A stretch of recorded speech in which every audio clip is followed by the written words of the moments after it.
Olá! Hoje é o Dia Mundial de Conscientização sobre o Autismo, né? E nesse dia eu quero falar um pouco sobre as diferenças, da importância das diferenças e das pessoas diferentes no mundo. Já pensou como que seria chato ter um mundo só com pessoas iguais? Eu acho que eu já comentei aqui da época que eu dava aula na faculdade e a minha grande dificuldade em decorar o nome das alunas que tinham o mesmo padrão de cabelo, o mesmo corte de cabelo, o mesmo modelo de cabelo, né, o tamanho, o cabelo liso, preto, comprido, e usavam o mesmo padrão de roupas. Eu ficava super confusa porque eu achava todas muito iguais, eu não conseguia diferenciá-las, né? Eu achava lindo e fácil decorar o nome dos alunos que tinham cabelo diferente, que usavam umas roupas diferentes, que se portavam de formas diferentes, né?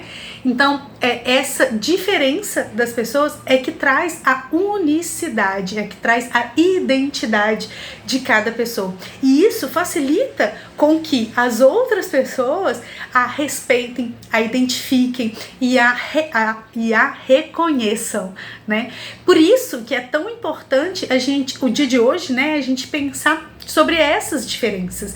Eu tô falando aqui de diferenças físicas, né, de cabelo, roupa, como que a pessoa se comporta, mas a gente pode pensar também nas diferenças mentais, como que o cérebro das pessoas pensam diferente, né? O autismo hoje, ele ainda é visto como uma doença, mas o autismo, de fato, ele é uma condição do cérebro, é uma forma de pensar diferente, né? A gente tem a lógica que a gente chama dos neurotípicos, que são as pessoas que pensam numa linha de raciocínio similar, e que é a grande maioria das pessoas do mundo, né? Então tem uma lógica de comportamento, de relação com o tempo, de relação com o próprio corpo, de relação com os outros, né? Uma lógica de comunicação que é comum a muitas pessoas. E aí isso é chamado de neurotípico.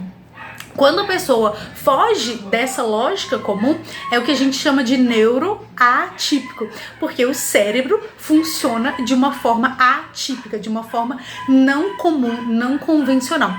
Não quer dizer errado, não quer dizer doente, né? É só diferente. E dentro desses neuroatípicos existem várias nomenclaturas diferentes, né? Então o autista é uma delas.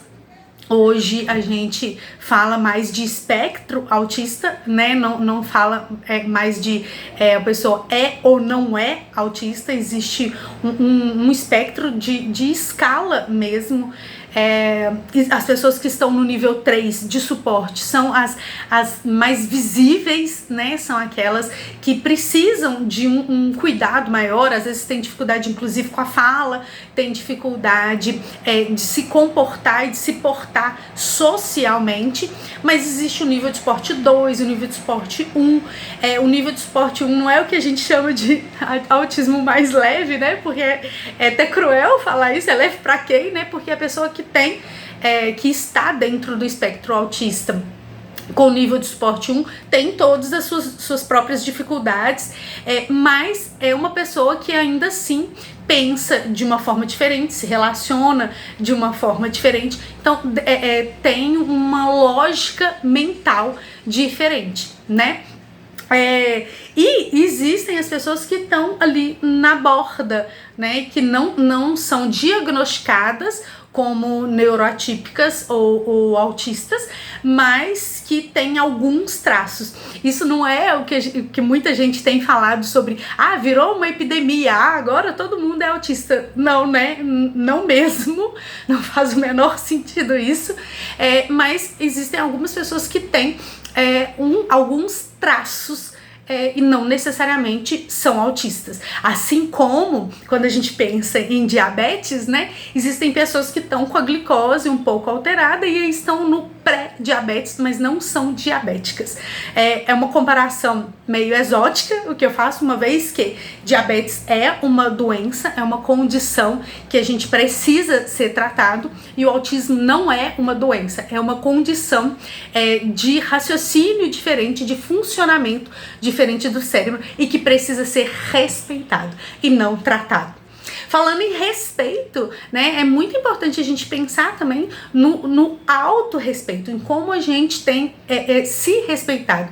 E eu gosto de pensar isso nesse dia, né, de conscientização sobre o autismo, porque esse dia é para pensar sobre as diferenças, né? E aí a gente pode pensar em como a gente tem sido diferente, se a gente tem feito aquele esforço para ser igual, o que me dá uma tristeza gigante, né? Porque bom ser diferente, na minha cabeça é bom ser diferente, ou se a gente tem se respeitado nas nossas diferenças, uma vez que eu acredito fortemente que todas as pessoas são diferentes. Todas as pessoas têm características únicas que marcam o seu próprio ser, a sua própria existência. E essas características que fazem com que você seja você, com que eu seja eu. Por isso que essas características precisam ser respeitadas, precisam ser cuidadas e precisam ser valorizadas. Daí eu penso sempre como vinculado tanto no externo quanto no interno, né? Eu penso, por exemplo, nas pessoas que acham que tem que alisar o cabelo, por exemplo. Não que não possam, né? Desde que ache bonito e desde que aquilo faça sentido para si mesmo. Mas se a pessoa acha que tem que, para que seja aceito na sociedade ou para que seja aceito num determinado grupo, é muito triste, né? É muito cruel e agressivo com o próprio ser, né? Com o próprio indivíduo. Assim como uma pessoa que é introvertida e acha que tem que socializar, tem que ir em todos os churrascos, tem que ter um grupo grande de amigos, isso pra mim também é muito triste, porque não tem que nada, né? É uma frase muito recorrente depois da pandemia, né?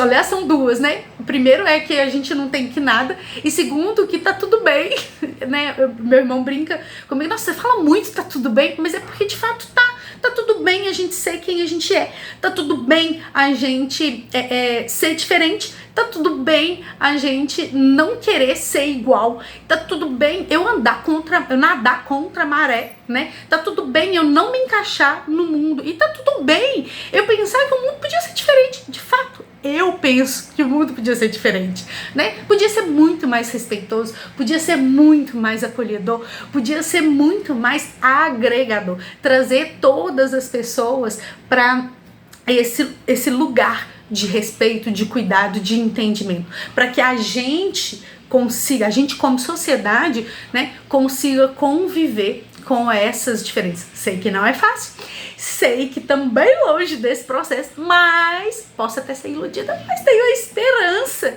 de que um dia a gente, como sociedade, consiga se respeitar, se entender e valorizar essas diferenças. Aliás, fica uma dica de uma série que eu gosto muito, chama Tudo Bem Não Ser Normal. É uma série de origem coreana, é uma série produzida na Coreia e que fala sobre essas diferenças e uma microfamília que é formada, né, com pessoas com características muito diferentes. São dois irmãos, um neuroatípico, um neurotípico, e uma outra mulher que é uma neuroatípica que super se encaixa no mundo típico e que nunca foi diagnosticada ou foi percebida como neuroatípica, só percebida como uma pessoa difícil, sistemática, né? Então é bem interessante como que esses três eles se encontraram e eles se relacionam entre eles e com os outros personagens da série. Para quem quiser assistir, é bem legal, tá na Netflix, vale a maratona, vale o passeio, né, a diversão pela série. Com isso eu termino meu vídeo e com a esperança e com o apelo para que a gente aprenda a respeitar um ao outro, aprenda a se respeitar nas nossas diferenças, nas nossas particularidades, na nossa individualidade.